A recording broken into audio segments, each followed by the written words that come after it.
What's up, guys? Welcome back to the channel. Today we're going to do an aggregate style review of the Polk R100 bookshelf speaker. What that means is I have watched every single video I could find, every painstaking minute of all of them, whether it be the R100, the R200, the larger floor standing versions. I've read written reviews, Amazon reviews, etc. I've made notes of all of them. I'm going to share quotes with you that I've gotten from other reviewers.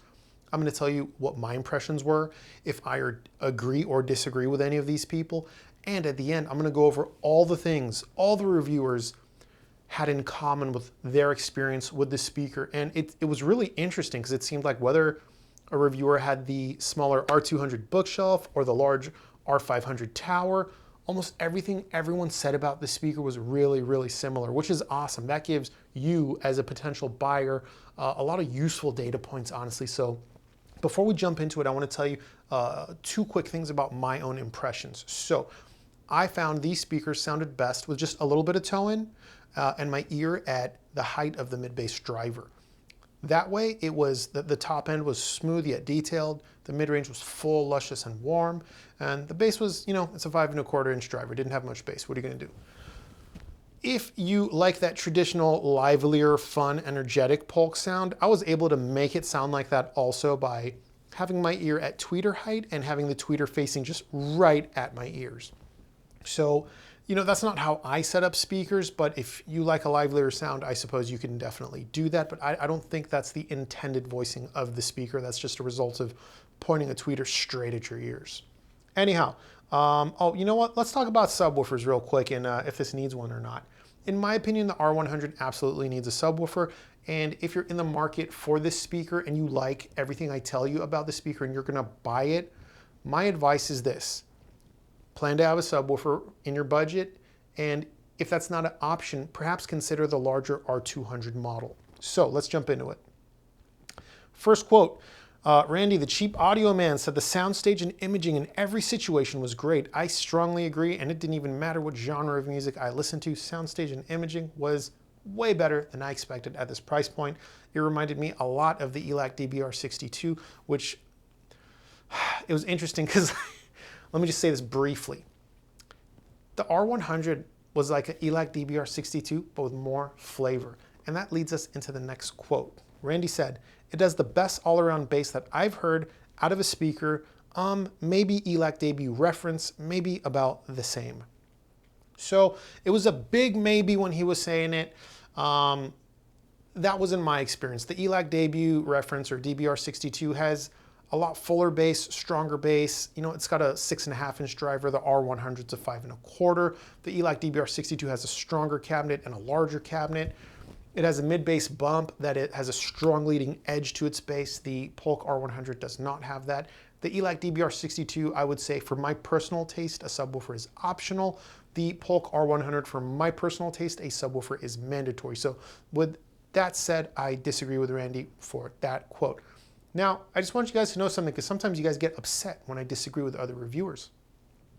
It's okay to disagree with people, guys. You can disagree with people. There's nothing wrong with it. It doesn't mean you don't like them or anything like that. In fact, I like Randy a lot. I consider him a friend. We chat on the phone sometimes even, so don't get your pennies in a bunch, okay? Next quote from Randy. He gave us two quotes for vocals. First, he said Mumford & Sons' voice was great. And then he said, female vocal Hello by Adele was great. Again, I strongly agree here. Vocal performance was fantastic. Next, Cheap Audio Man said, I've got no complaints about the mid-range. I agree, Randy. I don't have any complaints about the mid-range either. In fact, I only have praise about the mid-range of the speaker. Very good. Next, Randy said, there's no fatigue. Again, strongly agree here. Next, Randy said, very balanced, very neutral, very clean, very clear, not rolled off, not bumped, just good. That's a great way to describe this speaker and quite in line with my experience as well. Well said, Randy. Strongly agree. The last quote I got from Randy is, this is the best Polk speaker that's affordable I think I've ever heard. I agree. I felt the same way. I generally don't love Polk speakers, but I really, really liked this one a lot. I was like, gosh darn, they knocked it out of the park with this speaker, honestly. I like it a lot. Next, let's jump over to a written reviewer. I got this from the website allhomecinema.com. They also reviewed the R100. The first quote I got from these guys is, Polk Reserve R100 undoubtedly stand out with its modest size and beautiful, smooth, room-filling music reproduction. I agree. Another quote I got from these guys is, bigger, cleaner bass than you'd expect. Again, here I disagree. That just was not my experience. I expected a lot more bass actually and just didn't get it. And I did try moving the speakers back against the wall a little bit more to reinforce them more. And something interesting happened. And I don't know if this has to do with their power port technology, but whether I had the speakers, 3 feet from the front wall, 2 feet from the front wall, or a foot, like, it did reinforce the bass more, but nowhere near as much as it does with other speakers. And that took me by surprise. And again, I think it has to do with the power port, because I haven't had that experience with any other speaker in this room. So yeah, I'll be honest, anyone who reviews the R100, if they tell you it's got great bass, I disagree with them. You know what I mean? Maybe I've got a desire for more bass than other people. I don't know. Anyhow, the last quote I got from these guys is, does not seek extremes in terms of tonality. And what I think they're saying over here is, it's not over the top in any one area. It's a very well balanced speaker with a great sound. And if that's what they're saying, I agree. Let's jump over to Andrew Robinson, who reviewed the larger bookshelf speaker R200. Andrew Robinson said, has a tonality that is largely neutral and it works well with a variety of music genres. I strongly agree with this. In fact, there's some songs that when they come on, generally speaking, I will kind of just skip them unless I'm in my car, because some music just doesn't sound the best on higher end equipment. Whether maybe it's a bad recording or it's just a little gritty sounding, whatever, right? But on the Polk R100, I was able to enjoy all of those songs, including some like older Smashing Pumpkins, right? So that was pretty cool. So I agree with Andrew Robinson. Next, Andrew Robinson said a solid extension, but lacking in absolute resolution. He has the larger R200, so there's no point in me telling you if I agree or disagree with respect to what he says about bass. Andrew Robinson also says, this is a very easy speaker to listen to and enjoy for long periods of time. I strongly agree with this. My listening sessions are generally 2 hours to 3 hours. Never once did I feel fatigued with these speakers. I only enjoyed these, honestly. Like, I hate to jump the gun here, but like Polk just they knocked it out of the park with these. They're so engaging and enjoyable to listen to, I really like that characteristic about these. All right, what else did Andrew Robinson say? Let's see here. Watching movies with the R200s was a lot of fun. I didn't watch any movies, but I watched a lot of TV shows and I had no complaints. They sounded great. Next, he said, you aren't going to need a receiver like the Rotel or the NAD to get the most out of these speakers. Basically saying they're not too hard to drive, nor do they need the best gear to sound their best. They're generally going to sound good whether you got a cheap amp or an expensive amp. I didn't test a bunch of amps, so since he kind of gave us that data, I just wanted to share it with you guys in case you were curious. I believe him. He does have a lot of amps at his place, you know what I mean? So if he said it, I think that's your answer right there if you're wondering. Last section here I got is a little bonus for you guys. I got some quotes from Kristi. Kristi said, I definitely like these Polk speakers better than any other Polk speaker that I've heard to date. Interesting, because I've said that, cheapaudioman has said that, and now Kristi is saying that. So there's a lot of agreement here with the love for this Polk Reserve line. So that's pretty cool. Next, Kristi said, she said, I would choose the Monitor Audio Bronze 100 over the Polk. I own the Monitor Audio Bronze 100. No surprise there. Kristi likes a brighter sound. Anyone who watches Andrew Robinson's channel is going to know that. The Monitor Audio R100, Monitor Audio Bronze 100 is not a speaker that's tremendously brighter, but it is a little bit sharper with its presentation. It is just a little bit more energetic in that upper mid-range to treble region. And it does a fantastic job at dialogue clarity too, if anyone's curious. So I could see why she would prefer that speaker. Me personally, this is how I would say it. For music only, I prefer the Polk Reserve R100. But if I was using the Monitor Audio Bronze 100 in a mixed system, I might prefer that because it is so good with dialogue clarity. And if you want to use a speaker without a subwoofer, I mean, hey, the Monitor Audio Bronze 100 has an 8-inch driver, guys. So there you go. What else did Kristi say? This is my last quote from her. Low volume listening, not great. Again, I wasn't too surprised here that she said that. Again, pretty much everyone knows at this point, Kristi likes a brighter, sharper sound. When you turn gear down, you usually start to lose a lot of that top end sound. Well, it's like the first thing to kind of lose its spice, if you will. And these don't have a whole lot to begin with, so I can absolutely see that being the case. Now, that wasn't my experience. I don't necessarily need a brighter or sharper sounding speaker. I don't mind a smoother speaker, a darker speaker, or rolled off speaker. And at low volumes, to me, these sounded awesome, just as awesome as they did with louder volumes. So let's hop over to Zero Fidelity, who reviewed the Tower, the R500. He said it had a big, warm, and muscular sounding presentation. Now, I have the smallest bookshelf, so I wouldn't say mine were muscular, but mine definitely also sounded big and warm. So I agree with most of what he's saying, and it's cool to see that the larger Tower kind of gives you the sound you'd expect. Mostly the same, just fuller, probably bigger in scale, and so on. Zero Fidelity also said treble is a bit elevated, but easy to listen to. I definitely agree. That's the same way I would describe the R100. Zero Fidelity also said mid-range has a warm and full-bodied sound. Even though I have the smallest speaker, again, I agree. The mid-range is very good. It is full sounding, and it is on the warmer side, and just, it's one of those things that just kind of engages you with the music, and I really enjoyed that experience with these. What else did Sean say? He said, this may be the best imaging Polk audio speaker I have come across. Again, I haven't heard as many Polk speakers as he has, but this speaker is just really good at imaging, period. So that doesn't surprise me. I almost said I agree, but again, I just haven't heard enough Polk speakers to say like, oh yeah, I agree. It would be kind of like meaningless for me to say that.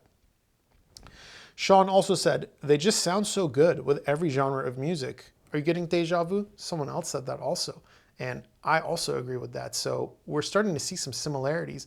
Whether someone has, the smallest one like I have, the larger R200 bookshelf, or a floor standing version, there are some commonalities here. So I can't wait till we get to the end where I tell you all the commonalities and point them out. Ooh, I lost my place. All right, back to Zero Fidelity. This is my last quote from him. I love this speaker. It has become my favorite solution in this general price range. I could see that. I know at the time he reviewed those towers, I think they were like 2,000 flat. I think they're a little bit more now. Hell, everything's a little bit more now.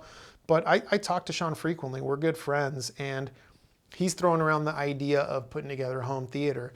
And almost any time we're talking about his idea to throw together a home theater, he always says he will use one of the Polk Reserve floor standing speakers for that home theater if he does do it. We'll see. What's holding him back, if anyone's curious, is the man has like a ridiculous amount of gear apparently, and he doesn't have any space. Oh man, Sean, sell the gear. Get rid of it, man. Clean house. You need to set up that home theater. All right. Actually, I shouldn't say that because I don't have a home theater either, guys. I just do like 2.1 or 2.2 channel stereo in pretty much every room of my house. Anyhow, let's hop over to Ron at New Record Day. He also reviewed a Tower variant, but the larger R600. Let's see, was his experience similar or different? Ron said, this is a a little bit too much caffeine, huh? Ron said, this is a well-behaved, well-engineered, properly designed, and voiced loudspeaker. That's a hell of a compliment. It really is. And while I have the smallest model, if someone said that about the smallest model, I'd agree with that. I'd be like, yeah, that's how I feel too. Ron also said, female vocals, they sound brilliant. Are you getting deja vu, guys? Other people have said that. It seems like it doesn't matter which model you have. This Polk Reserve range is just awesome with its vocal presentation. So, awesome. Good to know. Ron also said, am I actually saying that I think female vocals and the top-end extension of these rival speakers that cost much more than these? Yes, that's exactly what I'm saying. Again, high praise. You know what I mean? And while I wouldn't say the same about the R100, if the R100 had a little bit more bass, a little bit of a fuller sound, I would say they punch above their weight. I really would.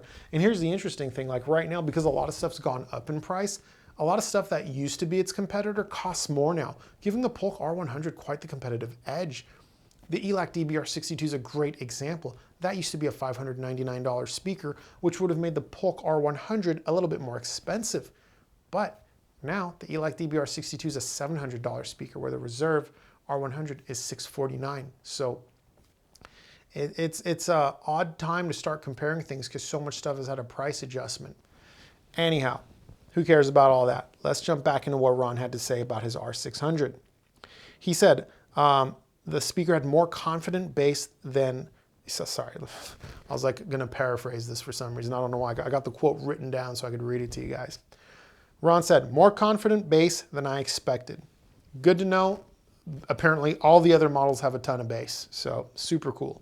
What else did he say? If I'm wrong, I will eat my hat in a future video. You will get these speakers to vanish.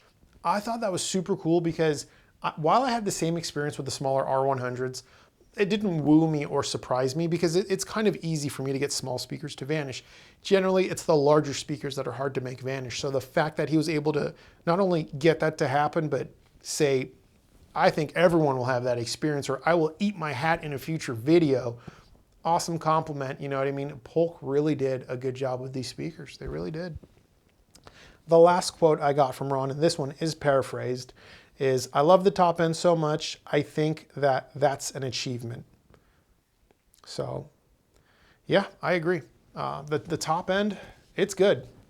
Everything about the speaker is good, honestly. My only complaint is I wanted more bass out of the R100, despite how small it is. And look, maybe I'm just a bit of a bass head, right? It is what it is. So that is the conclusion of what everyone had to say about it, and me critiquing that, agreeing or disagreeing, whatever. Now I'm going to tell you a few areas where every single reviewer agreed.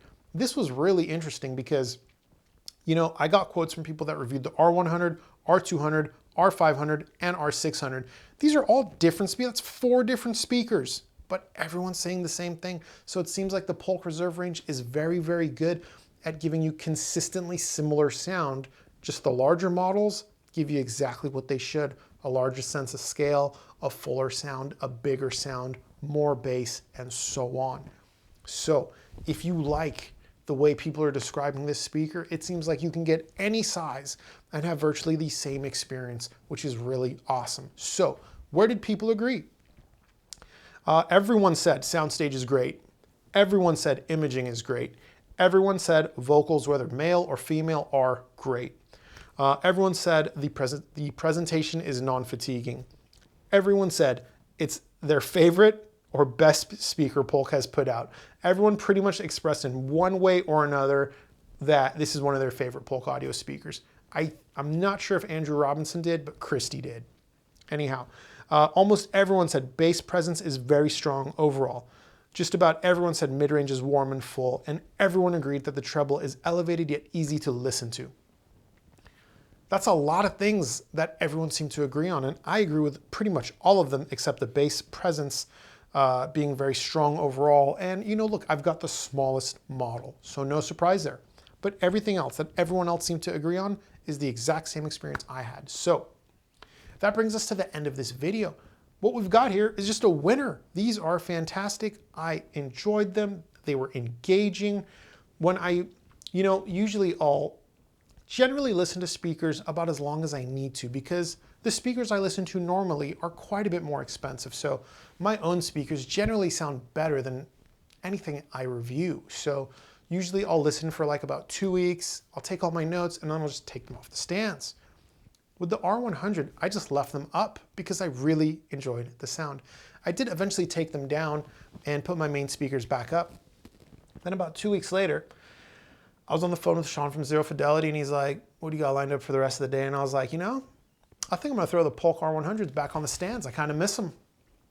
And that's exactly what I did. I got off the phone with him. I came down here. I took my speakers off the stands. And look, I'm not saying these are as good as my $2,000 speakers. I'm just saying I really liked them. I liked them so much I missed the sound a little bit. They engage me in a way that is exciting, enjoyable, fun. It elicits a bit of an emotional response for me, which is just, I guess that's what good gear does. And the fact that they're $649 makes them accessible to a lot of people. Just remember, if you want more bass, I do suggest one of the larger models. If you're going to be using the R100 for sure, I would perhaps add a subwoofer. The good news is they seem to pair well with most subwoofers. I tried the SVS Micro 3000, no issues. I tried the much larger Rhythmic FVX12, no problem. I went up market to the pair of REL T7Xs, no problem. I even used the ELAC 2030 subwoofer, review coming soon, and they all sounded very good. So Before I conclude, I will say we do have a Discord now for the channel, so if you'd like to chat more about this kind of stuff, it's totally free. I'll leave a link in the description. Until next time, later.